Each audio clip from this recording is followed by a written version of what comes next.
sẽ chẳng qua này ở tụi nó dùng cục cớ ở tụi nó chỉ mình nhọ thôi raเลยย้ายตู้เลยยาเถอะเดี๋ยวนะถ้ามาเราชิงกูตู้เที่ยวตรงนั้นมา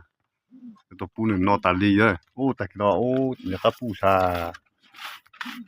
เป็นอะไรตามมาตัวเนาะตรงเตียวถึงกับมันก็เอาตู้ซื้อว่าตามมาโอ้ตัวไก่ตัวจุกเกลีว่าน้องมาบะก็เลยจะตัวตู้นะกินอุดาลีเนาะตู้ซื้อเตียจะเริ่มมาลีอุดช้าใจช้าแล้วจะเริ่มมาลีเด็กเป็นนะเตียตู้ไปต่อแล้วตู้เนาะเอาลูกใจไปเนาะต่อที่จอเนี่ยต่อเถอะนะถึงต่อตรงนี้เนี่ยเลยที่ตัวพวกไก่ต่อเถอะนะจงเตียวที่เหนียงบัวลิกูเที่ยวว่าน่าจะไล่ป้าเจียเสป้าbình luận được của đó xong tới được của theo mà nhon này nữa xong tới được của theo nữa chào